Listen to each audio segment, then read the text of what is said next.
നമസ്തേ. ഇക്കാലത്തെ എന്റെ പരീക്ഷണങ്ങൾ ഇങ്ങനെയൊക്കെയാണ്. പിശാച് ആദ്യം എന്നോട് പറഞ്ഞു, കല്ല് അപ്പമാക്കുക. എനിക്കത്ര വലിയ വിശപ്പൊന്നുമില്ലായിരുന്നുവെങ്കിലും ഞാൻ ആ പ്രലോഭനത്തിന് വശംവദനായി. എന്റെ തൊടിയിലെ മണ്ണ് വിറ്റ് അപ്പം വാങ്ങി തിന്നു തുടങ്ങി. മലകളെ നീക്കം ചെയ്യാൻ കടുകുമണിയോളം വിശ്വാസം പോലും എനിക്ക് വേണ്ടി വന്നില്ല. ഒരു JCBയും കുറെ ടിപ്പറുകളും മാത്രം മതിയായിരുന്നു. ദൈവത്തിന് പകരം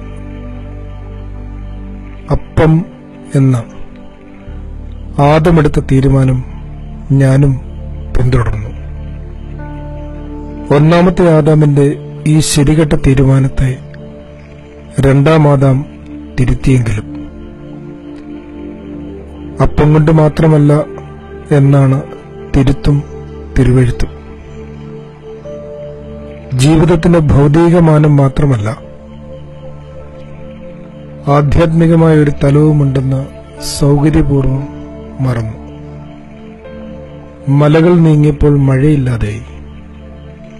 മഴയില്ലാതെ പുഴ വറ്റി.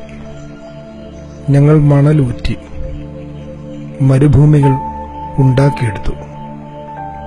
പിശാചിന് ആവാസ കേന്ദ്രങ്ങൾ അങ്ങനെ നിർമ്മിച്ചു കൊടുത്തു. പ്രിയ സുഹൃത്തെ, മരുഭൂമിയെ കീഴ്പ്പെടുത്തി തോട്ടമുണ്ടാക്കാനാണ് എന്റെയും നിന്റെയും വിളിയും തെരഞ്ഞെടുപ്പും. പിശാച് രണ്ടാമത് പറഞ്ഞു, എടുത്തു ചാടുക. ശരിക്കും എനിക്കിപ്പോഴും എടുത്തുചാട്ടം കൂടുതലാണ്. എത്ര പെട്ടെന്നാണ് ഞാൻ കോപിക്കുന്നത്, മോഹിക്കുന്നത്, നിരാശപ്പെടുന്നത്. ചില്ലറകൾക്കും ചില്ലറ സുഖങ്ങൾക്കും വേണ്ടി ഞാൻ ഇക്കാലത്ത് യൂദായ്ക്ക് പകരക്കാരനാകുന്നു. ഗോപുരത്തിന്റെ മുകളിൽ നിന്ന് തന്നെയാണ് ഞാൻ ചാടുന്നത്. എന്റെ അഹന്തയുടെ ഗോപുരമുകളിൽ നിന്ന് തന്നെ. എന്റെ ദൈവമേ, ഒരു കുന്നോളം ക്ഷമയുണ്ടായിരുന്നെങ്കിൽ. പിശാച് മൂന്നാം വട്ടം പറഞ്ഞു, എന്നെ കുമ്പിടുക. അങ്ങനെ സ്ഥലം മാറി കുമ്പിടുന്നതിൽ എനിക്ക് വലുതായ ജാള്യമൊന്നും അനുഭവപ്പെട്ടിട്ടില്ല ഇതുവരെയും. എത്ര തവണ പ്രാർത്ഥനയ്ക്ക് പകരം എന്റെ ആലസ്യങ്ങൾക്കും ഉദാസീനതകൾക്കും മുമ്പിൽ ഞാൻ കുമ്പിട്ട് കിടന്നിട്ടുണ്ട്. എന്തിന്? മൊബൈലിനും ലാപ്ടോപ്പിനും മുമ്പിൽ നിന്ന് എന്റെ കാതും കണ്ണും പറിച്ചെടുക്കാൻ പിശാചിനെന്നല്ല, ദൈവത്തിന് പോലും കഴിയുമെന്ന് തോന്നുന്നില്ല ഇപ്പോൾ. പ്രാർത്ഥിക്കാം. ദൈവമേ, ഞങ്ങളുടെ ജീവിതകാലം ചുരുങ്ങിയതും ക്ഷണികവുമാകുന്നു.